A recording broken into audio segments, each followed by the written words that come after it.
So hi guys, welcome back to my two videos. तो इस video में दोस्तों डिस्कस करने वाले हैं यहाँ पर कुछ इंपॉर्टेंट कंपनीज़ को और उनसे रिलेटेड कुछ इंपॉर्टेंट अपडेट्स हैं जिसकी बात करेंगे इस वीडियो में। तो चलिए दोस्तों वीडियो की शुरुआत करते हैं। सबसे पहली कंपनी की बात करते हैं। पहली कंपनी का नाम है हैप्पीएस्ट माइंड टेक्नोलॉजीज लिमिटेड।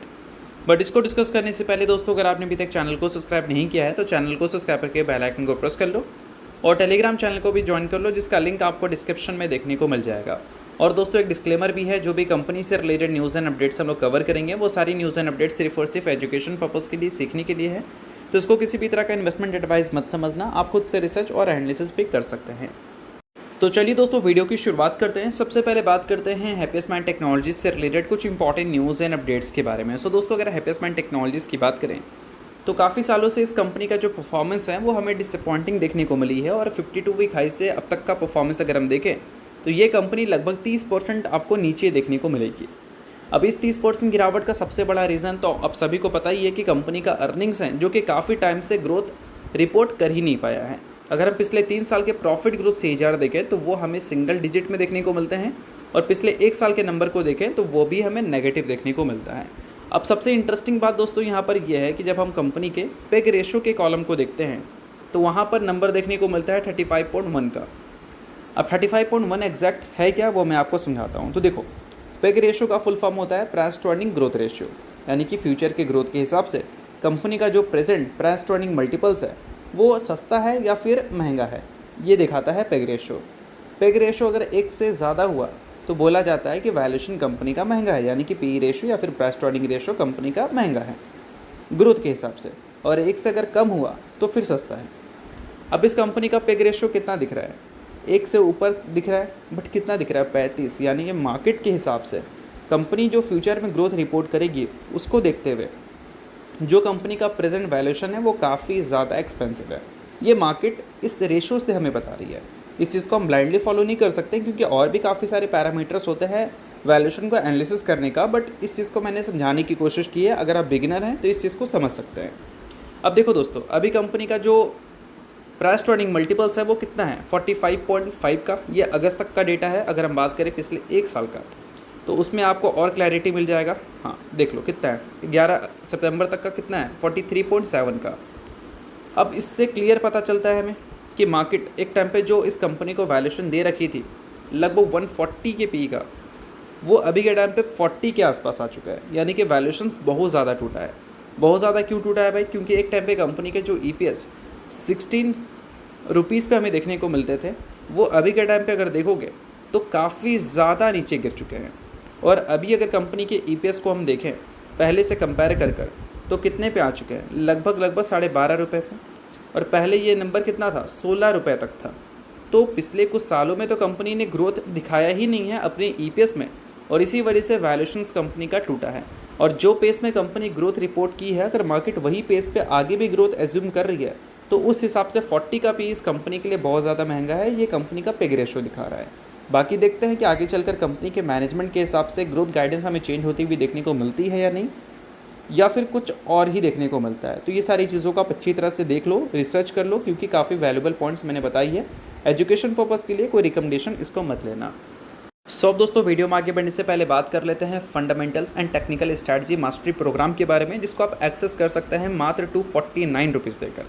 अगर आप मार्केट में बिगनर हैं, फंडामेंटल एनालिसिस आपके लिए काफ़ी ज़्यादा इंपॉर्टेंट बन जाता है, तो आप उस चीज़ को अच्छी तरह से समझ सकते हैं बेसिक टू एडवांस इसको एक्सेस कर। उसके अलावा टेक्निकल स्ट्रैटेजी मास्टरी अगर आपको करनी है, काफ़ी सारी जो मार्केट ट्रेंड्स हैं उसको आइडेंटिफाई करनी है, अपॉर्चुनिटी देखनी है, तो वो सारी चीज़ें भी आपको यहाँ पर मिल जाती हैं। हिंदी लैंग्वेज में आपको सिखाया जाएगा, काफ़ी ईजी टू अंडरस्टैंड है। उसके अलावा भी अगर किसी तरह का डाउट्स इंक्वायरीज़ रहता है तो 1 महीने का डाउट सेशन आपको देखने को मिलती है, वहाँ पर डाउट्स इंक्वायरीज़ को आप क्लियर कर सकते हैं। तो देखो इसका लिंक आपको डिस्क्रिप्शन में दिख जाएगा, लिंक के थ्रू जाकर आप इस प्रोग्राम को एक्सेस कर सकते हो। तो चलिए दोस्तों बात करते हैं अब अगली कंपनी के बारे में। सो अगली कंपनी का नाम है टाटा मोटर्स लिमिटेड। सो दोस्तों अगर हम टाटा मोटर्स की बात करें तो पिछले कुछ टाइम में टाटा मोटर्स काफ़ी ज़्यादा फोकस में देखने को मिली थी। सबसे बड़ा रीज़न है टाटा मोटर की परफॉर्मेंस, चाहे स्टॉक मार्केट की परफॉर्मेंस की बात करें या फिर कंपनी के बिजनेस की परफॉर्मेंस की बात करें। 2023 के फाइनेंशियल ईयर में इस कंपनी के पास काफ़ी बड़ा मार्केट शेयर था EV सेक्टर का, बट अभी के टाइम पे वो मार्केट शेयर लगातार कंपनी लूज़ करती हुई दिखी है। उसके बारे में हम लोग बात करेंगे। बट फिलहाल एक न्यूज़ आ रही है, जिस न्यूज़ से हमें ये पता चलता है कि Tata motors once again EV sector में अपने मार्केट शेयर बढ़ाने को लेकर काम कर रही है। न्यूज़ क्या है भाई कि टाटा मोटर्स ने बोल सकते हैं पार्टनरशिप किया है 13 ईवी चार्जिंग पॉइंट ऑपरेटर से टू बूस्ट चार्जिंग इंफ्रास्ट्रक्चर, यानी कि चार्जिंग इंफ्रास्ट्रक्चर को बड़ा करने के लिए टाटा मोटर्स ने 13 ईवी चार्जिंग पॉइंट ऑपरेटर्स से पार्टनरशिप किया है। अब ये 13 कौन कौन से हैं तो इसके कंप्लीट डिटेल्स आपको यहाँ पर देखने को मिल जाएंगे, आप इसको नोट कर सकते हैं। अब देखो दोस्तों, आप सभी को पता होना ही चाहिए अभी के टाइम पे ईवी लेने का सबसे बड़ा डर बोल सकते हैं कंज्यूमर के अंदर किस चीज़ का है, चार्जिंग का। कि अगर मान लो कोई लॉन्ग ट्रिप पे जाते हैं, चार्ज अगर ख़त्म हो गई तो चार्ज कैसे करेंगे भाई। अगर किसी के घर में करेंगे या कहीं करेंगे तो उसमें काफ़ी लंबा टाइम लगता है। अगर कहीं चार्जिंग स्टेशन आपको मिलता है तो वहाँ पर टाइम कम लगता है। तो अल्टीमेटली चार्ज करने का सबसे बड़ा टेंशन है। और अभी के टाइम पे जो 13 चार्जिंग ऑपरेटर के साथ इन्होंने पार्टनरशिप किया है, इससे वो उम्मीद कर रहे हैं कि अगले 12 महीनों में इलेक्ट्रिक स्मॉल कमर्शियल व्हीकल्स के लिए 25,000 तक एडिशनल चार्जेस इंस्टॉल किए जाएंगे अक्रॉस द कंट्री। तो ये एक तरह से देखा जाए तो टाटा मोटर्स के लिए काफ़ी अच्छा इनिशिएटिव है अपने ईवी बोल सकते हैं सेगमेंट्स को प्रमोट करने का। इनके चार्जिंग स्टेशंस अगर जगह जगह रहेंगे तो ईवी सेक्टर में इनका दबदबा रहेगा। लोग अगर ईवीज़ खरीदना चाहेंगे तो टाटा की खरीदना चाहेंगे, और ये एक तरह से ज़रूरी भी है क्योंकि अगर हम टाटा मोटर्स की बात करें तो 2023 के फाइनेंशियल ईयर में इस कंपनी के पास जो टोटल मार्केट शेयर था ईवी सेक्टर में वो 81% हमें देखने को मिलता था।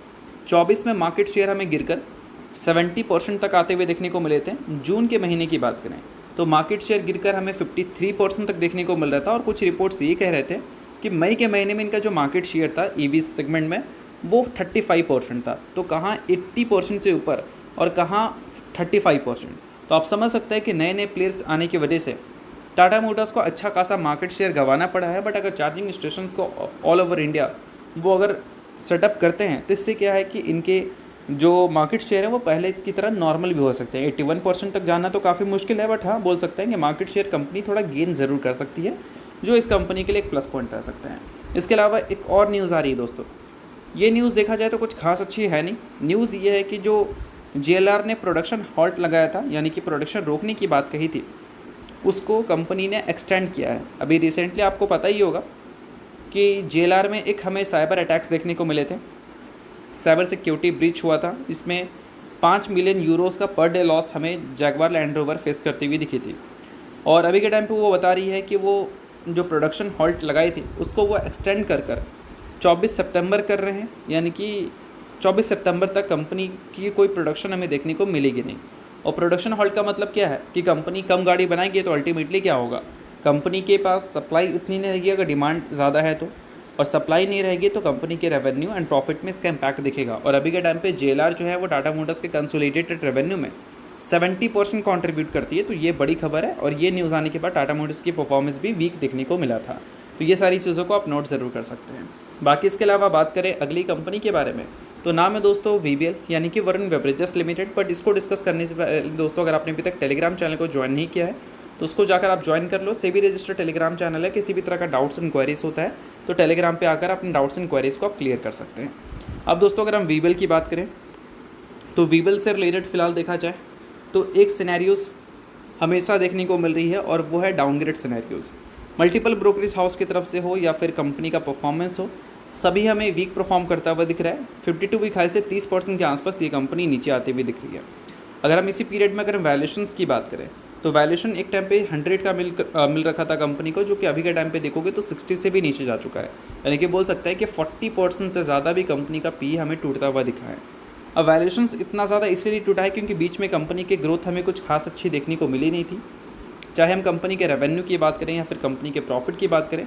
और इसका क्रेडिट काफ़ी सारे लोग कैंपा कोला को दे रहे हैं, क्योंकि कैंपा कोला ने काफ़ी सारी बड़ी बड़ी सिटीज़ में 14% तक के मार्केट शेयर्स गेन कर लिए हैं, और इस वजह से VBL के नंबर्स इम्पैक्ट फेस कर रहे हैं, ऐसा यहाँ पर इन्वेस्टर्स का कहना था। बट अल्टीमेटली एक पॉइंट मैंने आपको बताया था, और वो पॉइंट ये था कि लॉन्ग टर्म में ये market share Campa Cola sustain करेगी या नहीं, ये इसके टेस्ट पे डिपेंड करता है और इनके मार्जिन्स पे डिपेंड करता है। कैंपा कोला इसलिए ज़्यादा मार्केट शेयर गेन कर पा रही है क्योंकि ज़्यादा स्टोर्स में अवेलेबल है, और ये इसलिए अवेलेबल है क्योंकि वो ज़्यादा मार्जिन देते हैं स्टोर कीपर को। बट अगर वो मार्जिन कम करते हैं तो हो सकता है कि स्टोर से ये वैनिश भी होती हुई नज़र आ जाए, और इस केस में टाटा मोटर्स बोल रहा हूँ पेप्सी और कोको कोला की वंस अगेन वापसी हमें देखने को मिल सकती है। तो इस चीज़ को ध्यान में रखना। बट अभी के टाइम पे जो न्यूज़ आ रही है वो कैंपा कोला के मार्केट शेयर गेन करने की न्यूज़ आ रही है। इस वजह से वीबेल जैसी कंपनीज़ में लगातार इसका इम्पैक्ट हमें विटनेस करने को मिल रहा है। बट सभी चीज़ें एजुकेशन पर्पज़ के लिए, तो कोई रिकमेंडेशन मत लेना, आप खुद का रिसर्च और एनालिसिस भी कर सकते हैं। अगली कंपनी है दोस्तों संदूर मैग्नीज। रिसेंटली कंपनी ने 2:1 के रेशियो में बोनस इशू किया था, जिसका रिकॉर्ड डेट कंपनी ने सेट कर दिया है। रिकॉर्ड डेट है 22 सितंबर का, यानी कि इस डेट से पहले जो शेयर होल्डर होंगे वो एलिजिबल हो जाएंगे 2:1 बोनस के हिसाब से। शेयर होल्डर नहीं रहेंगे, इग्नोर कर सकते हैं, कोई दिक्कत वाली बात नहीं है, न्यूज़ थी इस वजह से मैंने बता दिया। बाकी ये किसी भी तरह का रिकमेंडेशन वगैरह नहीं है। तो चलिए दोस्तों, ये वीडियो यहाँ तक था। करता हूँ वीडियो आपको अच्छा लगा, वीडियो लाइक कीजिए, पहली बार सब्सक्राइब कीजिए। वीडियो के लिए बहुत बहुत शुक्रिया।